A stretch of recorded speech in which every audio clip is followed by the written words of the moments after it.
उत्तर प्रदेश में हिंदुत्व की पिच पर अब एक नहीं बल्कि दो टीम आमने सामने है। एक तरफ एनडीए तो दूसरी तरफ इंडिया गठबंधन। कोशिश हो रही है कि बीजेपी की घेराबंदी उसी एजेंडे पर की जाए। 2027 के सियासी रण में अब हिंदुत्व एक एजेंडे के तौर पर उभर रहा है। इस पर हमारी ये खास रिपोर्ट देखिए।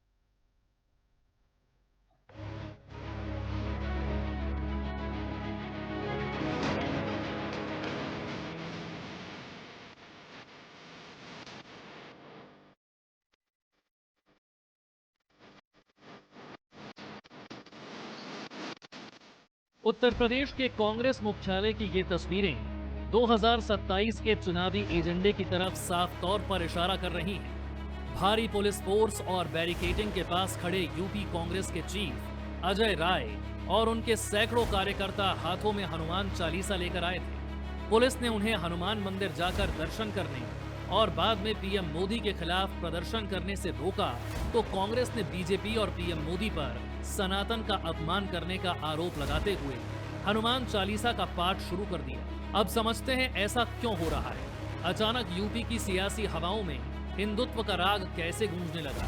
सीएम योगी आदित्यनाथ और उनकी पूरी टीम हिंदुत्व के सवाल पर समाजवादी पार्टी और कांग्रेस को घेर रही है। मुद्दा चाहे बांग्लादेश में हिंदुओं की हत्याओं पर विपक्ष की खामोशी का हो या फिर अब तक अयोध्या में रामलला के दर्शन का हो। सीएम योगी कहते हैं कि मोदी के अलावा आज तक किसी भी प्रधानमंत्री ने अयोध्या का रुख क्यों नहीं किया।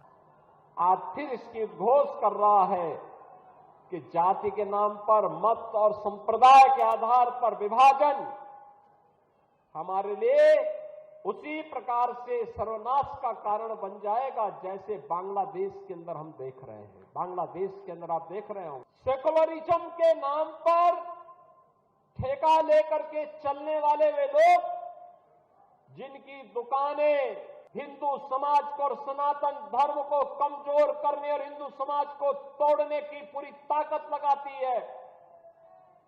बांग्लादेश की घटना पर इनका मुंह बंद है। इनके मुंह पे लगता किसी ने फेविकोल चिपका दिया है। ऐसे लगता है कोई टेप इनके मुंह पे चिपक चुका है। अब कांग्रेस के नेता कह रहे हैं कि राहुल गांधी जल्द ही अयोध्या रामलला के दर्शन करने जाएंगे।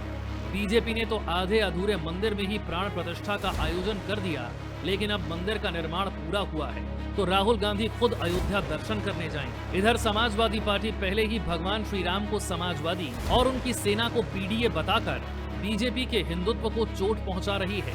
उसकी कोशिश है कि पीडीए के सहारे वो दलित, पिछड़ों और अगड़ी जातियों को इंडिया गठबंधन के साथ लामबंद कर ले। इसीलिए कभी वो भगवान राम की सेना को दलित और आदिवासी बताते हैं तो कभी ब्राह्मणों के अपमान का मुद्दा उठाते हैं, जिससे हिंदू मतों में सेंधमारी के साथ हिंदुत्व के बीजेपी के एजेंडे को कमजोर किया जा सके। समाजवादी पार्टी सधे हुए कदमों के साथ अपने एजेंडे पर धीरे धीरे आगे बढ़ रही है। कहीं पीडीए पंचायत तो कहीं पीडीए प्रहरी तो कहीं पीडीए का पंचांग। किसी न किसी बहाने वो हिंदू मतों के ध्रुवीकरण को रोकने की कोशिश करती नजर आती है। बीएसपी की सरकार बनाएगी। पीडीए के लोग संविधान, लोकतंत्र और ओबीसी एससी के आरक्षण को बचाने के लिए आगे आए हैं और आज 15 तारीख को आदरणीय सांसद डिंपल यादव जी के जन्मदिन पर संकल्प लिया है कि उत्तर प्रदेश से सामंतवादी सरकार हटा करके ईमानदार और सामाजिक न्याय का राज स्थापित करने के लिए आदरणीय अखिलेश यादव को उत्तर प्रदेश का मुख्यमंत्री बनाए।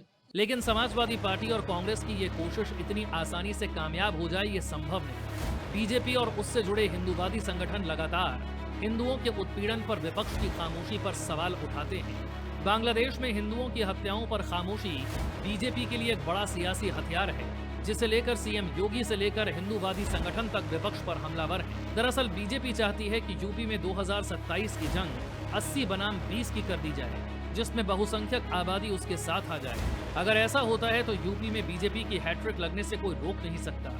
लेकिन 2024 में पीडीए ने जिस तरह से हिंदुत्व का रास्ता रोका, उससे ये भी साफ है कि इंडिया गठबंधन हिंदुत्व के एजेंडे को कमजोर करने में कोई कसर नहीं छोड़ेगा।